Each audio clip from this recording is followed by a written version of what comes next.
అందరికీ నమస్కారం. శ్రీ వరదరాజస్వామి వారి బ్రహ్మోత్సవాల్లో 5వ రోజు జరిగిన విశేషాలతో మరోసారి మీ ముందుకు వచ్చాను.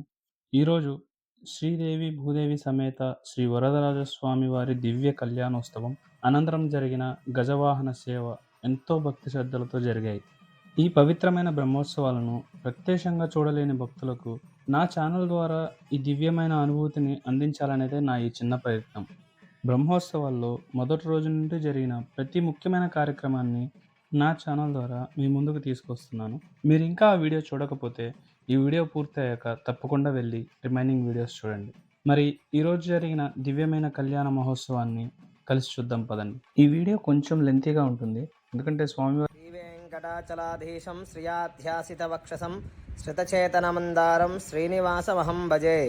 మన గ్రామంలో వేంచేసి ఉన్నటువంటి శ్రీదేవి భూదేవి సమేత శ్రీ వరదరాజస్వామివారి వార్షిక బ్రహ్మోత్సవాలలో భాగంగా శ్రీదేవి భూదేవి తాయారులతో శ్రీ వరదరాజస్వామి వారికి ఈరోజు కళ్యాణ మహోత్సవ కార్యక్రమం జరుగుతూ ఉందన్నమాట. ఈ కార్యక్రమంలో మొట్టమొదటిగా స్వామివారికి విశ్వక్సేనారాధన అనే కార్యక్రమం చేస్తాం. విశ్వక్సేనారాధన వైష్ణవ సాంప్రదాయంలో వైకానస భగవత్ శాస్త్రోక్త మార్గంలో చెప్పబడినటువంటి ఈ విశ్వక్సేన ఆరాధన అనే కార్యక్రమం చేసి తరువాత పుణ్యాహవచన అనే కార్యక్రమం చేస్తామన్నమాట. ఆ పుణ్యాహవచన అనే కార్యక్రమం ఎందుకు చేస్తామంటే, మనకి ఋగ్వేదంలో, యజుర్వేదంలో, సామవేదంలో, అథర్వ వేదంలో ఈ 4 వేదాల్లో చెప్పబడినటువంటి ఈ యొక్క 21 మంత్రాలతో నీటిని అభిమంత్రించి, ఆ అభిమంత్రించినటువంటి నీటిని ఆ తీసుకున్నటువంటి ద్రవ్యం మీద, తీసుకొచ్చుకున్నటువంటి పదార్థాల మీద, స్వామివారి మీద, అక్కడ స్వామివారు వేయించేసినటువంటి మండపం దగ్గర కూర్చున్నటువంటి వాళ్ళందరి మీద కూడా నీళ్లు చల్లినట్లయితే దేహశుద్ధి, ఆత్మశుద్ధి, స్థలశుద్ధి, శాలాశుద్ధి, మండప శుద్ధి, అట్లాగే సర్వ ఉపకరణ శుద్ధి, మన తీసుకొచ్చుకున్న ద్రవ్యాలన్నీ కూడా పుణ్యాహవచన అనే కార్యక్రమం చేయడం ద్వారా స్వామివారికి ఇదంతా కూడా శుద్ధి అవుతుందన్నమాట. ఆ తర్వాత స్వామివారికి రక్షాబంధన పూజ అనే కార్యక్రమం చేస్తాం. ఈ రక్షాబంధన అనేది ఎందుకు చేస్తామంటే, జాతా శౌచ మృతా శౌచ దోష పరిహారార్థం. అంటే మనకి ఈ రక్ష కట్టుకున్న తర్వాత మనం పుట్టినటువంటి విషయం తెలిసిన ఎవరైనా సరే, మన ఇంట్లో వాళ్ళు, మన వంశస్థులు, మన ఇంటి పేరటి వాళ్ళు ఎవరైనా సరే పుట్టారని కానీ లేదా ఏదైనా కాలం చేశారని కానీ తెలిసినప్పటికీ కూడా ఈ రక్షాధారణ ఉన్నంతసేపు మనకి ఎటువంటి అశౌచాలు అనేవి తగలవు అన్నమాట. మనం స్వామి కైంకర్యం చేసి తర్వాత ఆ రక్ష తీసిన తర్వాతే ఆ అశౌచం అనేది మనకి వర్తిస్తుంది. అట్లాగే మన మానవులు మాత్రం కాబట్టి మనం ఇది వర్తిస్తుంది. అదే స్వామివారికి ఎందుకు కడతారు రక్షాబంధన అంటే, స్వామివారు భక్తత్రాణ పరాయణుడు. ఎవరు ఏ పేరుతో పిలిచినా సరే స్వామి పరుగున వస్తాడు. స్వామివారు ఒకరోజు మనకి గజేంద్ర మోక్షంలో అందరికీ తెలిసినదే, వైకుంఠంలో స్వామివారు అమ్మవారు ఇద్దరు కూడా పాచికలాడుతూ ఆ ఏనుగు ఎప్పుడైతే పిలిచిందో కింద పట్టుకున్నటువంటి ముసలి బాధ తట్టుకోలేక ఆ ఏనుగు 16 రోజుల పాటు పోరాడి చివరి క్షణంలో స్వామిని తలుచుకి ఎవరైనా సరే నన్ను కాపాడే వాళ్ళు ఉన్నారా అని అడగగానే స్వామివారు భక్తత్రాణ పరాయణుడు, సర్వాంతర్యామి, వేదవేద్యుడు, గోవిందుడు, అట్లాగే ఎవరు ఏ పేరుతో పిలిచినా సరే స్వామి పరుగున వస్తాడు. అట్లాంటి ఆ భక్తత్రాణ పరాయణుడు మనం జరుగుతున్నటువంటి ఈ కళ్యాణంలో ఎవరైనా సరే పిలిస్తే వెళ్ళిపోతారేమో, అయ్యా ఈ మా వాసిరి గ్రామంలో ఈరోజు మేము స్వామివారికి అమ్మవారికి సంవత్సరంలో ఒకరోజు ఈ వార్షిక బ్రహ్మోత్సవాలలో ఒక పూట నీకు కళ్యాణం చేస్తున్నామయ్యా, కాబట్టి మాకు ఈ కళ్యాణం జరిగేంత వరకు కూడా మా ఎందే మీ యొక్క మనసుని నిమగ్నం చేసి నీ యొక్క కరుణ మా గ్రామంలో ఒక్కసారి అట్లా చూపించవయ్యా అని స్వామిని భక్త కౌతుక బంధనం అనే రక్షాబంధన ధారణ చేస్తామన్నమాట. అట్లాగే స్వామివారికి విశేష పూజ అంటే, మన ఇంటికి అల్లుడు గారు వస్తే ఏ విధంగా అయితే చేస్తామో అందులో స్వామివారు, ఈ వరదరాజ స్వామివారు ఎవరనుకుంటున్నారు, సాక్షాత్ మన గ్రామానికి అల్లుడు గారు అనమాట. ఆయన ఆ శ్రీదేవి భూదేవి తాయారులు ఇద్దరు కూడా మన కూతుర్లు, అమ్మాయిలు. అట్లాగే ఈ వరదరాజస్వామి వారు మన గ్రామానికి అల్లుడు. ఈ అల్లుడైనటువంటి ఆ వరదరాజస్వామికి మనం ఉపచారాలు ఇస్తామన్నమాట. విశేషమైనటువంటి ఉపచారాలు, స్వామివారికి విశేషప్రదమైనటువంటి పాద్యర్ఘ్య ఆచమనాలు ఇచ్చి స్వామికి నిమిత్త ఆరాధన అనే కార్యక్రమం చేసి ఆ స్వామికి రక్షాబంధన అనే కార్యక్రమం చేస్తాం. ఈ రక్ష కట్టిన తర్వాత స్వామివారు ఇంకా ఆ భక్త కౌతుక బంధనం ధరించిన తర్వాత స్వామికి నిమిత్తారాధన చేసి స్వామివారికి పాద ప్రక్షాళన అనే కార్యక్రమం చేస్తాం. స్వామివారికి కాళ్ళు కడుగుతాం. ఆ తర్వాత స్వామివారికి పాద ప్రక్షాళన అనంతరం మన గ్రామస్తులందరూ తరపున అక్కడ వచ్చినటువంటి యజమానులు కూడా స్వామివారికి తమ అల్లుడిగా భావించే మధుపర్క వస్త్రాలు, మధుపర్కం అంటే మధువు, పాలు, తేనె, పండు, అరటి పండు, ఈ మూడు కలిపి పెట్టేది మధువు అంటారు. అంటే తీయనైన పదార్థం. అలాగే భగవంతుడికి ఈరోజు మనం ఈ కళ్యాణంలో స్వామివారికి మధుపర్కం అనేది దాన్ని నైవేద్యం చేసి తర్వాత స్వామివారికి అమ్మవార్లకి కూడా మధుపర్క వస్త్రాలు సమర్పిస్తామన్నమాట. ఈ మధుపర్క వస్త్రాలు సమర్పించిన తర్వాత స్వామివారికి అమ్మవార్లిద్దరికి మధ్యన తెరచేలం అనేది అడ్డు పెడతాం. అంటే స్వామివారికి అమ్మవార్లిద్దరి మధ్యలో ఈ తెరచేల అడ్డు పెట్టడం యొక్క ముఖ్య ఉద్దేశం ఏంటంటే, మనం మానవ మాత్రలం ధర్మార్థ కామ్య మోక్షాలు కానీ వదిలినట్లయితే స్వామి మన యందు మనకి అతి చేరువలో ఉన్నాడు అని తెలియడం కోసమే ఈ తెరచేలం అనేది అడ్డు పెడతామన్నమాట. ఎందుకంటే మామూలుగా మన మానవ వివాహాల్లో చూసుకున్నట్లయితే ప్రథమ స్పర్శనం, ప్రథమ దర్శనం, ప్రథమ వీక్షణం అనేది మనకు సుముహూర్తం. అట్లాగే స్వామివారికి ఎందుకు చేస్తున్నామంటే ఆయన స్వామికి మనకి మధ్యలో ఉన్నటువంటి మన ధర్మార్థ కామ్య మోక్షాలు అట్లాగే అహంకారం అనే దాని కానీ విడిచినట్లయితే స్వామి మనకి చేరువలోనే ఉన్నాడు అని తెలియడం కోసమే ఈ తెరచేలం పెడతామన్నమాట. దాని యొక్క ముఖ్య ఉద్దేశం.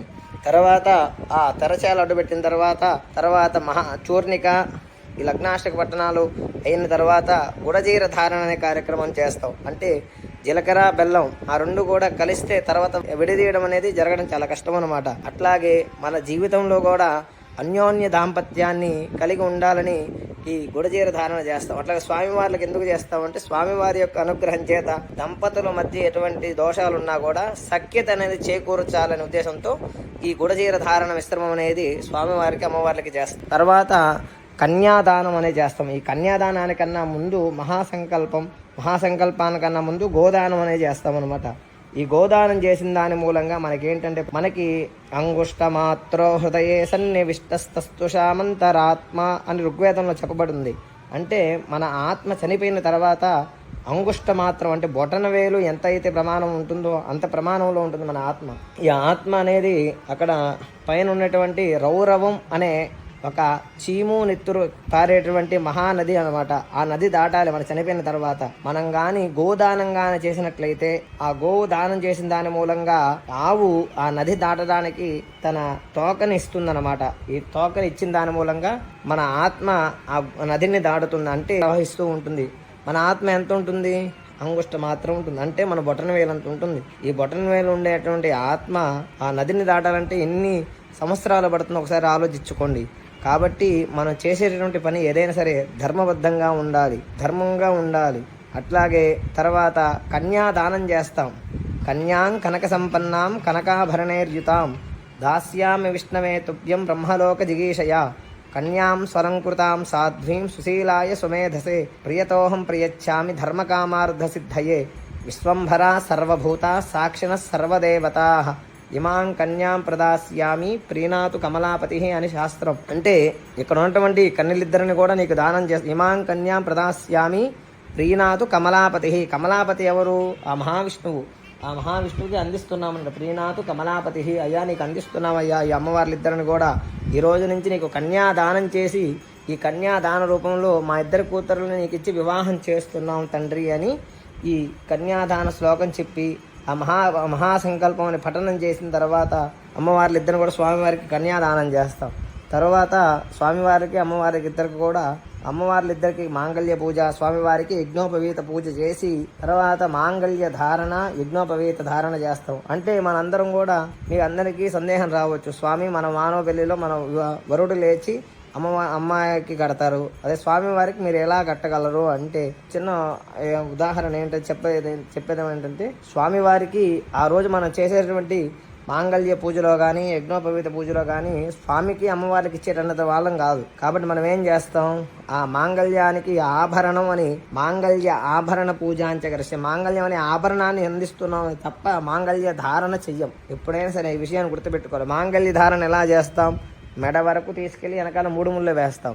మాంగళ్య ఆభరణం అనేది ఎట్లా వేస్తాం? పైనుంచి మెడ వరకు వక్షస్థలం వరకు వచ్చేలాగా ఈ మాంగళ్య ఆభరణాన్ని ఒక నెక్లెస్ వేసినట్టుగాను చైన్ వేసినట్టుగాను పైనుంచి కింద దాకా వేస్తాం. ఇది మాంగళ్య ఆభరణం, అది మాంగళ్య ధారణ. రెండిటికి చాలా తేడా ఉంటుంది. అట్లాగే తర్వాత మాంగళ్య ధారణ అయిన తర్వాత స్వామివారికి అమ్మవార్లకి యజ్ఞోపవేత ధారణ, మాంగళ్య ధారణ అయిన తర్వాత స్వామివారికి ఇంకా తలంబ్రాలు, మాల మార్పిడి, అంతటితో స్వామివారికి నైవేద్యం, హారతితో ఈ కార్యక్రమం మొత్తం కూడా పరిసమాప్తం అవుతుందన్నమాట. అంటే మానవ మాతృల్లో జరిగేటువంటి జీవితంలో జరిగేటువంటి ప్రతి ఒక్క ఘట్టాన్ని కూడా స్వామివారి చేసుకొని ఆయన అనుభవించిన తర్వాతే మనందరికీ ఇచ్చాడు. అటువంటి ఆ వేదవేద్యుడు శ్రీదేవి భూదేవి సమేత వరదరాజస్వామి వారి కళ్యాణాన్ని అందరూ తిలకించి స్వామివారి యొక్క అనుగ్రహాన్ని పొంది అట్లాగే సకాలంలో అందరికీ కూడా వివాహం అయ్యేటట్లు వరదరాజస్వామి అనుగ్రహాన్ని ప్రసాదించాలని కోరుకుంటూ ఓం నమో వెంకటేశాయ నమః, ఓం నమో శ్రీనివాసాయ నమః.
అనంతరం గజవాహన సేవకు ముందు ఉభయకర్తల ఇంటి నుంచి ఆలయానికి తీసుకువచ్చారు.